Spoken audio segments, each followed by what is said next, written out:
Hi everybody, I'm Craig and welcome to how to edit photos using filters in Google Photos. So let's begin. First, Google Photos is a cloud-based photo service provided by Google. All you need to start is a Gmail account. Remember, your first 15 gigabytes are free. Google Photos supports a wide range of formats. Please note the maximum upload limit of 200 megabytes for a single file upload.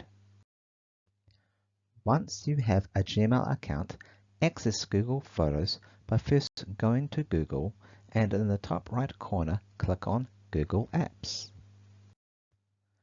This will list all the online applications Google offers you. Scroll down till you reach Photos and click on it. Okay, so now we are in Google Photos. It's time to upload a photo. To upload, simply click on the Upload button at the top right of the screen. You will need to locate your image to upload. In my case, I'm uploading from my computer, so I'll click on that.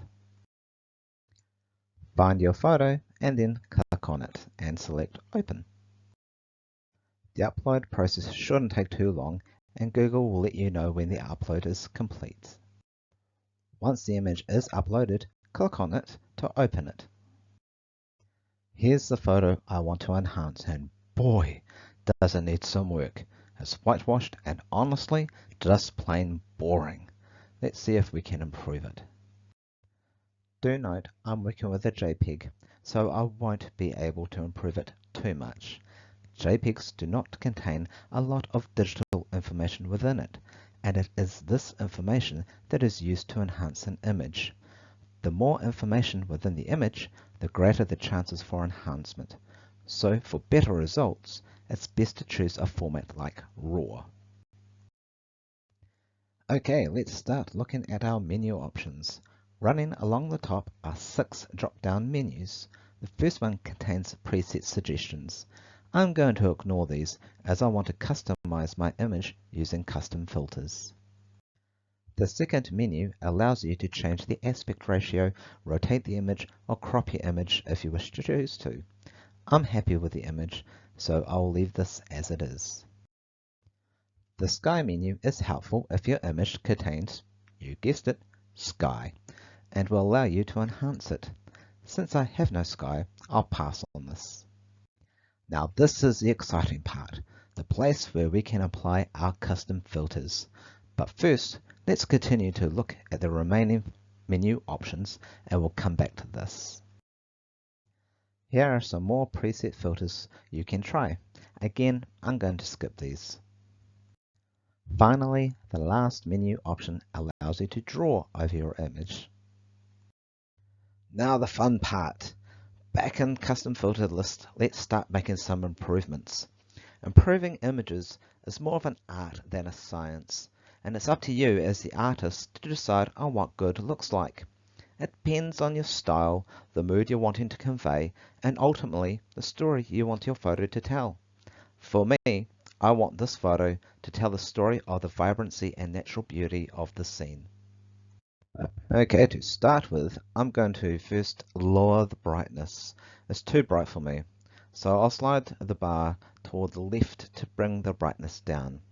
If I want to brighten it, I'll move it to the right. If I want to leave the brightness as it was originally, I'll bring the slider back to the middle. And next, I'll bring up the contrast. Contrast is really important because it makes the image more dynamic and more interesting and a lot less bland, which is kind of like what this picture was originally. Okay, let's now bring up the whiteness a little bit just to highlight the water a little bit more. The highlights in this image, this is the really bright spots of light, are really bright and too bright for me. So what I'm going to do is I'm going to turn them all the way down. Now the shadows are a bit too strong, so I really want to soften these shadows and especially brighten up the underside of the rocks just a little bit. So what I'll do here is I'll just push that shadow bar a little to the right, just a pinch. Okay, now working on the black point. So this looks of like how dark do you want the black to be and really kind of emphasize the black points within the photograph. To me, this image contains a lot of black. So I'm just going to leave this as it is and move on. Next up, we're going to look at colors. And the first one is saturation. Saturation is looking at how strong do you want your colors to be. I'm going for a natural look within this photograph, so I'm going to turn the saturation up just slightly, just to make the image look less bland and to bring those colors out a little bit more. Now let's look at the warmth factor. This looks at your warm colors like your reds and your yellows, etc. And these colors are called warm because they give an image or a painting a warm kind of feeling. So my image contains a lot of reds and browns, and I want to make this more pronounced to give a more natural and vibrant feel and look to the image. So again, I'll just move this just slightly because I still want to keep it as a natural look. Tint is interesting, and you can create some really interesting effects using tints.